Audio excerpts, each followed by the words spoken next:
queridos alumnos, muy buenas tardes y bienvenidos a estas videoclases. El día de hoy vamos a hablar de un tema muy interesante. Vamos a seguir con el tema de mamíferos y en este caso vamos a hablar de las adaptaciones funcionales y estructurales de los mamíferos, especificando el tegumento y sus derivados. Y pues bueno, ya saben las recomendaciones que siempre les doy, anoten bien todo. Acuérdense que no quiero un resumen, quiero unos apuntes bien, sobre todo que se entiendan con buena letra. También pónganse sus audífonos si los tienen por ahí. Y pues bueno, pues vamos a comenzar con este interesante tema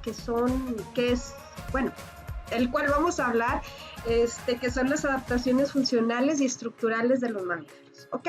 Bueno, pues vamos a comenzar y tenemos aquí nuestra diapositiva.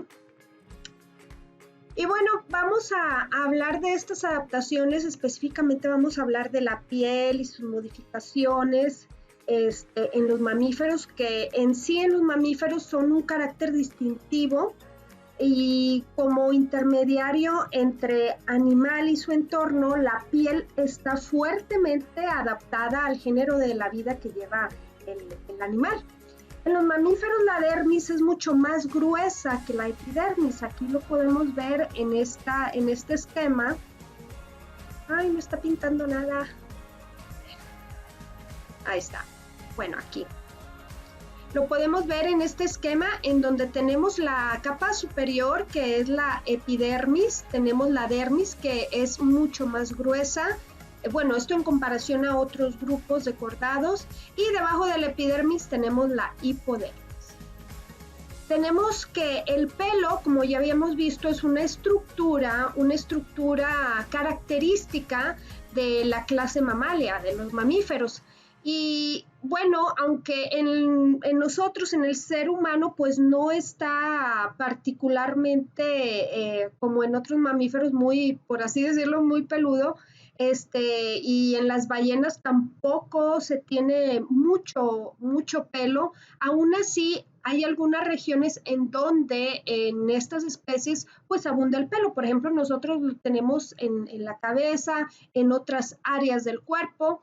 Y en las ballenas está reducido como a unas pocas cerdas sensoriales situadas en lo que vendría siendo el hocico. Los mamíferos tienen dos tipos de pelaje. Tenemos el pelaje tipo borra, que son pelos densos, suaves, con una función aislante. Y tenemos el jarra también, que son pelos más gruesos, más largos, denominados también cerdas, que sirven de protección y también dan color al pelaje.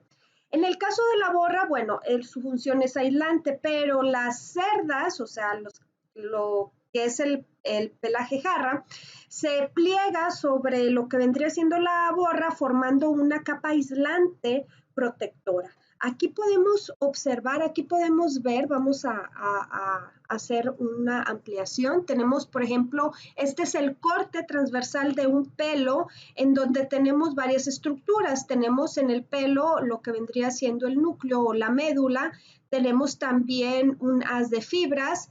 Tenemos proteínas matriz, que vendría siendo el córtex, las capas de fibra, y tenemos lo que vendría siendo la capa córnea, que es la cutícula, que es la estructura más exterior de lo que vendría siendo el pelo. Aquí tenemos ejemplos de borra en un mamífero, pues un pelo denso, y jarra, ¿verdad? Tenemos aquí también en los gorilas tenemos este tipo de pelaje también, en los perezosos igual tenemos ejemplos de jarra. El pelo de los mamíferos se ha modificado para determinadas funciones, no solamente es aislante, ¿verdad? Las cerdas de algunos animales, las vibrisas de los hocicos de la mayor parte de los mamíferos, así como las espinas de los puercoespines y sus parientes, son muy buen ejemplo, ¿verdad? No solo tienen otras funciones. Por ejemplo, las vibrisas, que frecuentemente se les llama bigotes, por ejemplo, los tenemos aquí en el gato, las vibrisas. son en realidad pelos sensoriales. Las ratas también presentan este tipo de estructuras que proporcionan un sentido táctil a muchos mamíferos. Ok, tenemos pelos modificados, por ejemplo, en el del puercoespín, también son pelos modificados con funciones de defensa. En el caso de los pelos táctiles, en la vaina conjuntiva de lo que vendría siendo el folículo piloso, se desarrolla un seno sanguíneo y en cuya pared presenta un entretejido de nervios sensitivos, por lo cual facilita el estímulo, facilita la detección de estímulos externos. Hay de varios tipos. Tenemos, por ejemplo, tipos bucales, mentionanos, labiales, supraorbitales, infraorbitales, cigomáticos, etc. Hay diferentes tipos de pelos táctiles, ¿no? La mayor parte del pelo se pierde periódicamente en un proceso llamado muda, así como en las plumas también se llegan a perder porque, bueno, el pelo pierde, se vuelve viejo, pierde su función o está en malas condiciones, entonces se muda. La muda puede ocurrir continuamente, dependiendo de la especie, de manera en que en todo momento hay reemplazo de unos pocos pelos, como en el caso de nosotros. Nosotros también mudamos nuestro pelo, nuestro pelaje.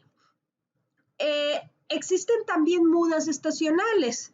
Con frecuencia involucran cambios notables inclusive de color, como en el caso de muchas comadrejas, también de muchas liebres nivales que viven en lugares donde hay nieve, que cambian un patrón pardo a un patrón invernal básicamente blanco. Aquí tenemos, por ejemplo, este conejito, ¿verdad?, que tiene un pelaje de color café.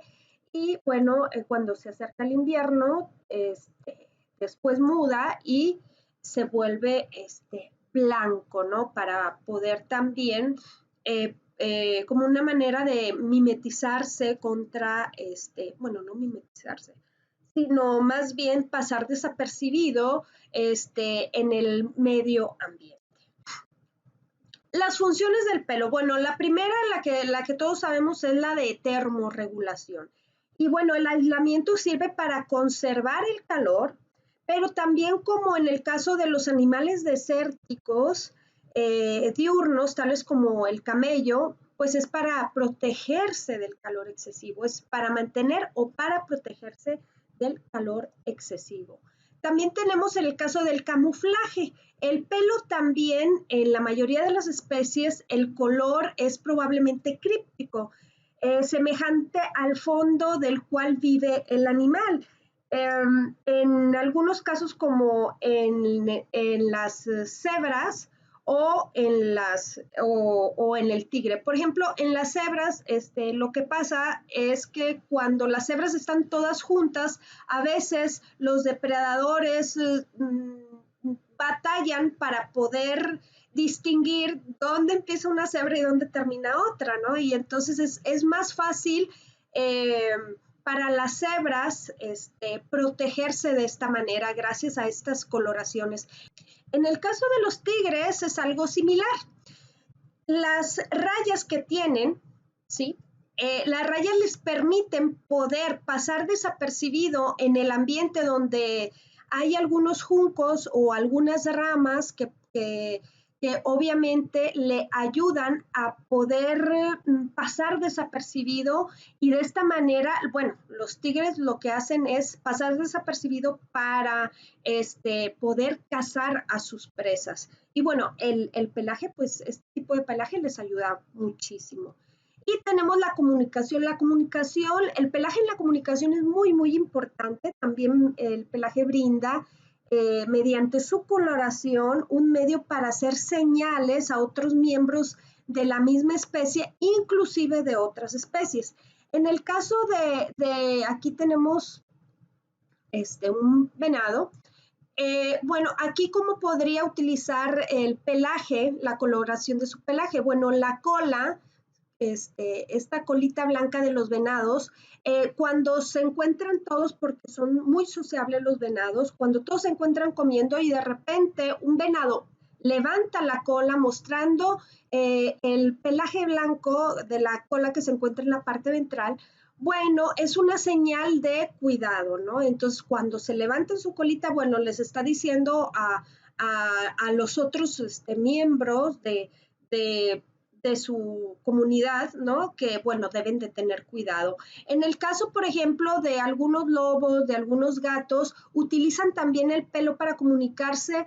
Por ejemplo, cuando se sienten amenazados, se sienten enojados, el pelaje lo que hacen es que el pelo lo erizan el pelo mostrando pues una alerta de enojo, ¿no? Entonces, bueno, no necesitamos ser biólogos ni etólogos para saber cuándo un animal se encuentra enojado, gracias también a que utilizan el pelaje como comunicación.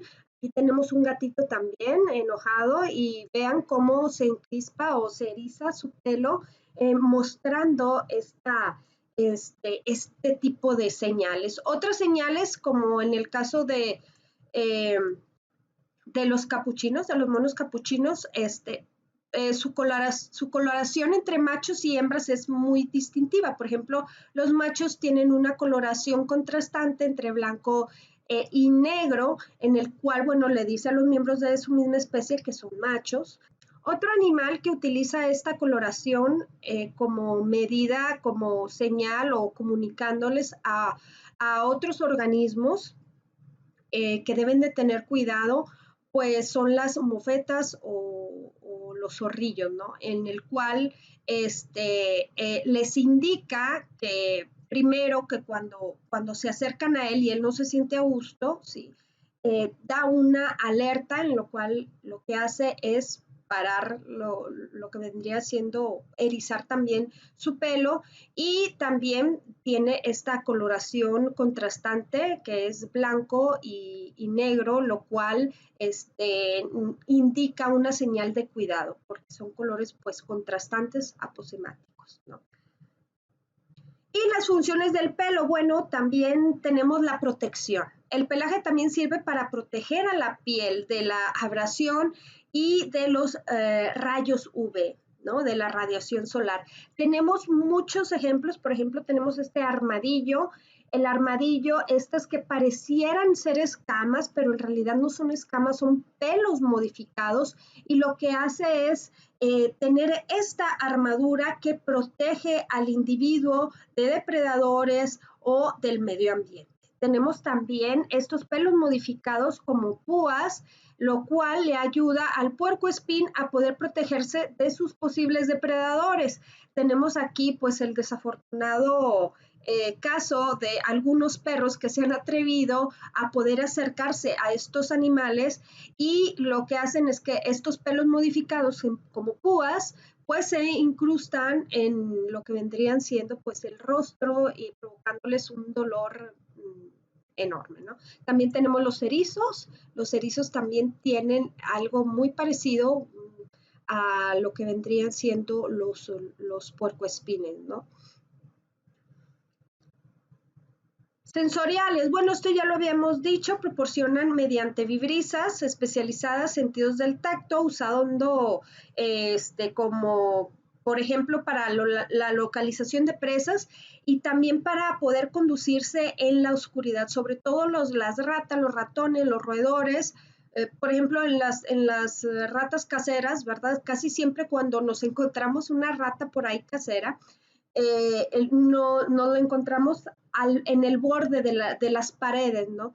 Entonces, eso le ayuda a que los pelos, las vibrisas que tienen lo que vendría siendo que sobresalen en la zona, en el área de la nariz, lo que hacen es que pasan en lo que vendría siendo la pared y bueno, de esta forma es un medio táctil que les manda señales y para poder guiarse en la oscuridad. También tenemos lo que vendría siendo los cuernos y las astas, ¿no? En los mamíferos se pueden observar varios tipos de cuernos o estructuras córneas. Los auténticos cuernos que presentan los miembros de la familia bóvidos, tales como los bovinos, las ovejas, son vainas huecas de la epidermis queratinizada que se disponen alrededor de un núcleo de hueso que sale del cráneo. Los cuernos auténticos no se mudan ni son ramificados, aunque a veces pueden estar muy curviados y carecen continuamente y se encuentran en ambos sexos. Esto es una característica de los cuernos auténticos. Las astas de la familia de los ciervos son totalmente óseas, están completamente formadas durante su crecimiento anual. Las astas se desarrollan por debajo de lo que vendría siendo la cobertura de la piel, muy suave y altamente vascularizada. Y esto solo lo portan los machos. Y aquí vemos cómo va el crecimiento anual de las astas de los ciervos. Por ejemplo, en esta aquí vemos estas pequeñas astas que comienzan su crecimiento a finales de la primavera, estimulados por la gonadotropina hipoficiaria. Y tenemos aquí, en este caso, el hueso crece muy rápidamente hasta que se detiene debido a una rápida elevación de la producción de testosterona en los testículos. Aquí ya lo que podemos observar es que la piel, que es el terciopelo, así se le llama terciopelo, muere y es mudada. Y aquí tenemos también este caso en que los niveles de testosterona alcanzan un máximo durante la estación de cría en el otoño y las astas se mudan en enero hasta que descienden los niveles de testosterona. Y así es como ocurre. Y después, bueno, se caen y vuelven a crecer según las estaciones. Los cuernos de los rebecos, que son de la familia antilocápridos, son semejantes a los cuernos de los bóvidos, excepto porque la parte queratinizada es ahorquillada, como vendría siendo aquí, y se muda anualmente. Los cuernos de las jirafas son similares a las astas, pero mantienen su cubierta tegumentaria y estas no se mudan. Y aquí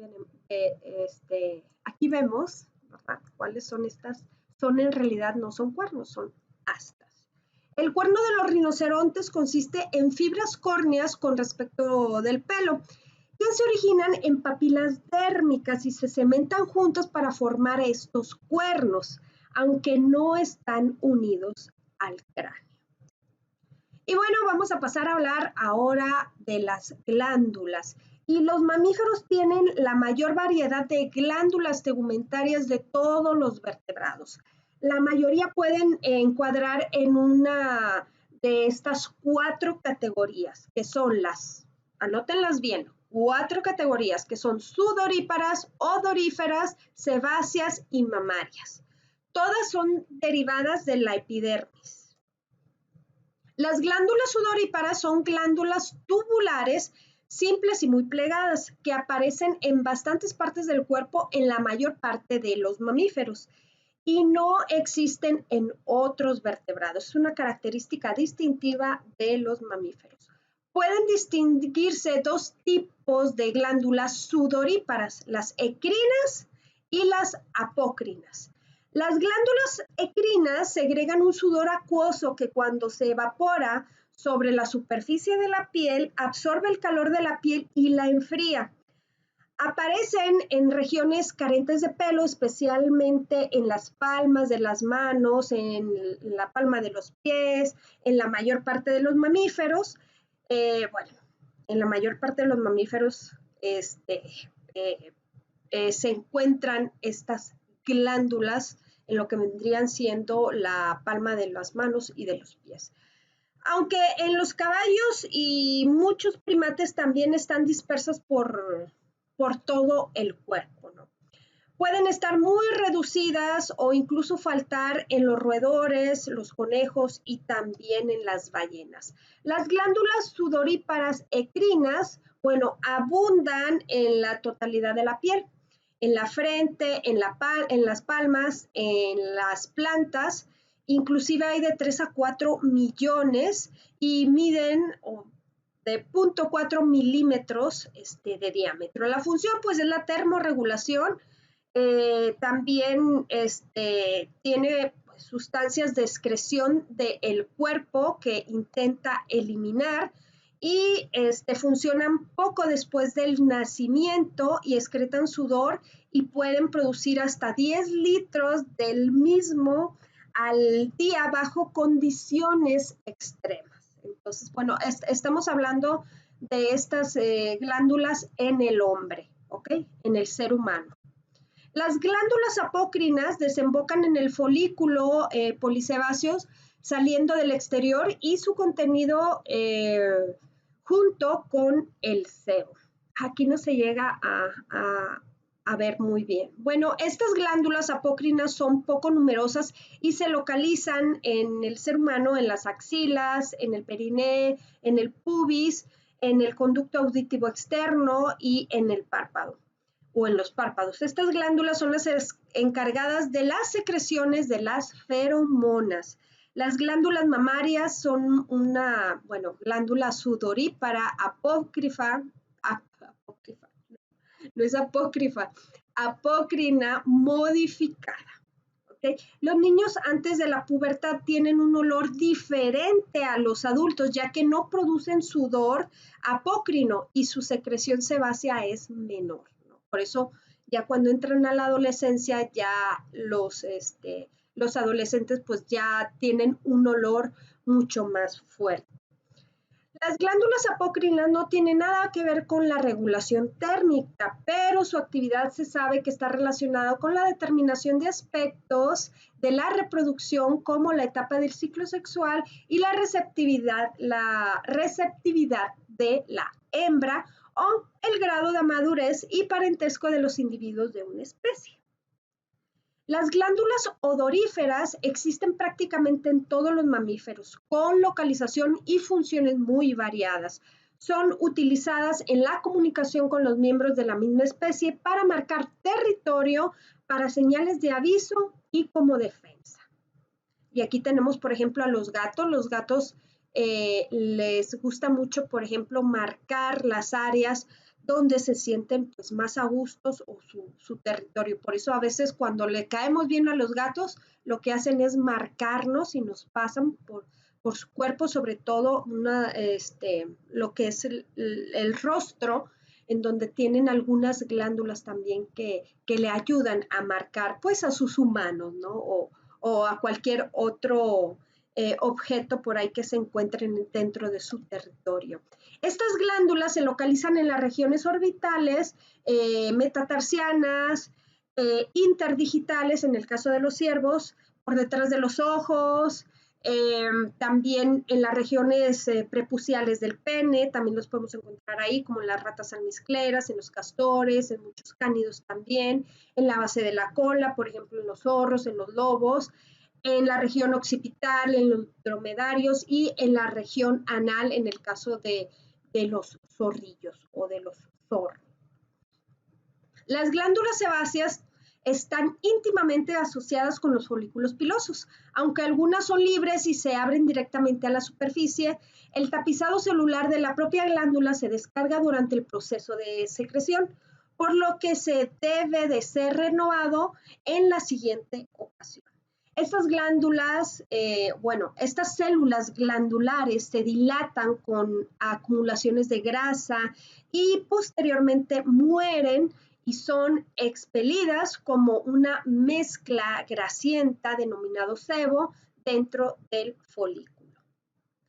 Las glándulas mamarias que dan el nombre a los mamíferos aparecen en todas las hembras de estos y en forma rudimentaria en los machos.